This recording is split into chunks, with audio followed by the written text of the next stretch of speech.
greatest level of joy, pleasure, ecstasy that you can imagine, and handled ineffectively creates the most amount of pine. Who's experienced plenty of pine in this area? Say aye. Who's had unimaginable pleasure at times? Say aye. Who wants unimaginable pleasure to keep expanding and become the dominant force here? Say aye. That's why we're here today. Who's up for it, ladies and gentlemen? This is the day. How many are feeling fucking amazing right now? After feeling so fucking amazing, I used to do this program, Date with Destiny, and there wasn't a relationship component initially because it was all about relationship with yourself, which is the one that starts. You do well with that, you should be able to do well with anybody else, you would think. But then there's this thing called another creature. It has a different model of the world, has different triggers, different anchors, different histories, different stories, and you have all this love, joy, chemistry for them, and yet they come up with meanings in a very different way than you. And their states can vary. And when they're in a great state, and you're in a great state, how's life? Make the sound of what it's like when you're out of your mind in love. Go. Now add love and passion, love and lust for the person you have there, and see how it goes. Go. Oh. So this subject, when I first put it in Date with Destiny, I did it because I saw people go home, they were out of their fucking mind, and in their life and their business and by themselves they were fine, but they would bump up to this thing of another creature they didn't understand but loved. And it's so hard when you don't understand something you love, because then you make mistakes without meaning to, and people get hurt even when your intention is pure, or vice versa, you get your feelings hurt. And when I say feelings hurt, it sounds so soft because all of us super achievers in the room, we don't get our feelings hurt, but we do, we're still humans, especially in this area. Why? Why is there so much pain in this area for people? Because where else on earth can your deepest fear be triggered than an intimate relationship? What's the deepest fear everybody has? What are they? Two fears. I'm not, and if I'm not enough, I won't be. To feel worthless and unloved is psychological or emotional death. And we've probably all felt it for moments. If you feel it for an extended period of time, life feels like the dark night of the soul. And so what many of us do is we put our focus into something we can control, right? Since achievement model, remember day one, what can I control? You can't control another human being, you can influence them. And if you do manage to control them for a short period of time, it's really influence, because control would require that you be able to maintain it. And you can't. Human beings are variable, they make new choices. Sometimes we grow, sometimes people grow apart. Some people never really were together, they just had chemistry. Their values weren't aligned. So we're going to dig into the truth, and as we do, you might feel the energy change radically in here, because many of you, when I'm even talking to someone else, will get in your head. And what's the phrase, get in your head, you're... And if you get in your head in a relationship, you really are dead. They're both in their head.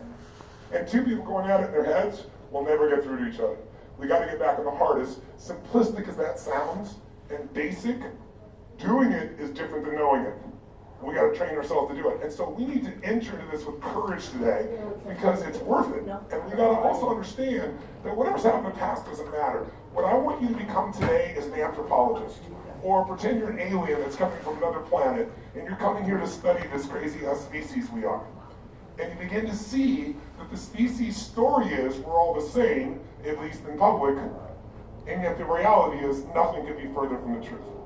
So what we want to see is that we can understand the dynamics, not of just your partner or potential partners in the future, but of all human beings in this area, so that we can see who they are, we can meet their needs, we can love them, we can be loved by them, go to a different level. But it takes more courage to do this than it takes to walk on fire. Like, what's going to happen there? Burn your feet off, I die. Big deal. Losing your fucking heart. Now that's something scary. So most of us have protections. So I'm going to ask you, if you start to feel, there she is. It's Rachel, ladies and gentlemen.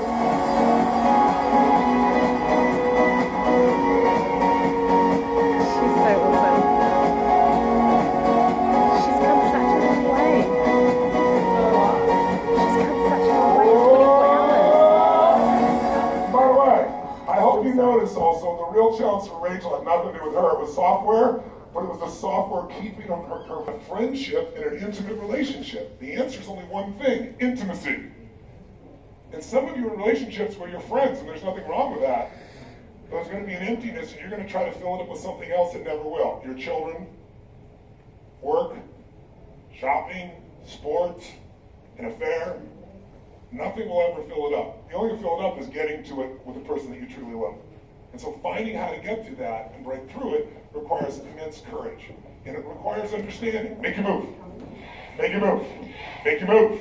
So if you feel yourself getting in your head, remember, the most important thing in this whole process is keeping ourselves in a beautiful, even when it doesn't go our way. Even when we think it's not possible. Even when we think it's over, because that's always an illusion. Do you remember what the 3 triggers are for suffering? Loss, less, and never. 3 words. If you start believing that because of something you did or didn't do, or something he or she did or didn't do, now you've lost something you value, time, energy, money, emotion, love, respect, then you will suffer because you'll have the illusion and you'll obsess about who? You'll obsess about who to suffer? Yourself. When you're in a relationship in the beginning, who do you obsess about? The other, and how to turn them on, excite them, love them, fulfill them. How many know what I'm talking about here? Say I. So we got to shift out of that. If you start thinking because of something they did or you did or they said or didn't say or you said or didn't say, and now you have less love, less joy, less time, less economics, less opportunity, less anything, you're going to go into obsessing about yourself and you're going to suffer. And the worst one is never. If you go, oh my God, I'll never find the person. I'll never have what I value. That belief structure is the only thing creating pain. Because as long as you believe it, it'll be true. Because all you're going to find is evidence to support it. And by the way, who will you attract around you? Friends who will confirm for you that you're not fucked up. It's these other people. It's the environment, right? Because that's what people tend to do. But if you're a leader, you seek out the truth. And the truth sets us. So what's the truth? Make your move. Make your move. Make your move. What's the truth? We are not the same. And when I say we, remember, we're not talking about men versus women or men as women, as men, any of that shit. We're talking about an energy that all of us have inside. We have 2 energies. What are they? Who's got them both? Everyone. The only reason we bring this up, and I want to plant seeds with you, because people get crazy with this shit. So let's be clear.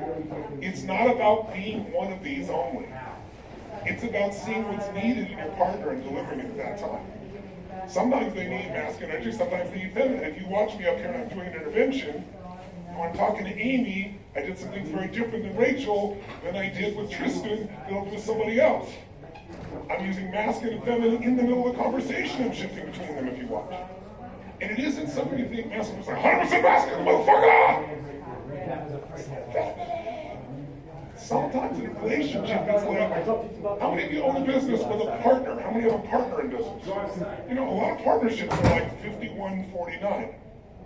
You're really partners, but when it comes to certain areas, one person has the final decision. But it's so close, you guys got to stay in touch because you also got to live with each other, work with each other, be with each other. Maybe one person is 51% masculine, the other is 49 feminine.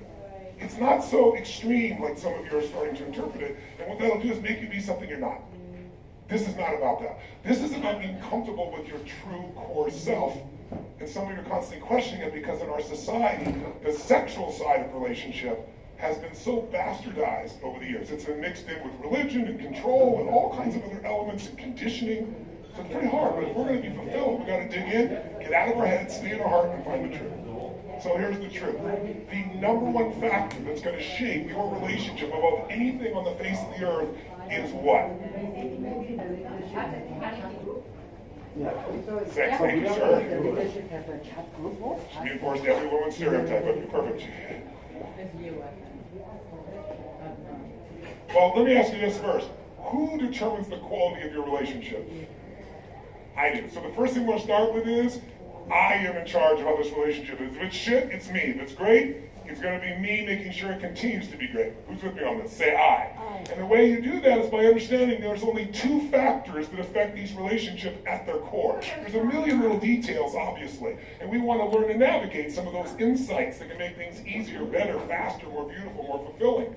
But the 2 things that determine any relationship are, number 1, the what you're in. What?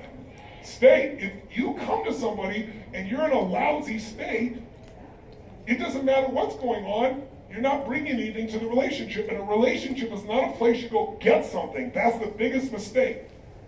If your relationship is in bad shape, almost always like, I'm not getting. Instead of that, the relationship place should go to give something. Now, don't get me wrong. I know you can give. Some people take, and you never receive. But if you do that fully and completely, I'm going to show you how to test that, then you're either going to stimulate that person to come and give to you at the same level, or you're going to know the wrong person, and you can move on with no fear that you did something wrong. You'll just be a better lover. Because you love completely, even if they didn't. But you don't have to stay there forever. But if you're in charge, your state is everything. In fact, I've given this example before, I'll ask you now. If you have two people and they love each other, and they're in a fucking magnificent state, it has nothing to do with each other. They're loving what they're doing in their life. They're feeling physically strong and healthy and vital and alive. They feel like there's momentum going. They both have that without each other. And they come together. What kind of relationship these two people are going to have? Good.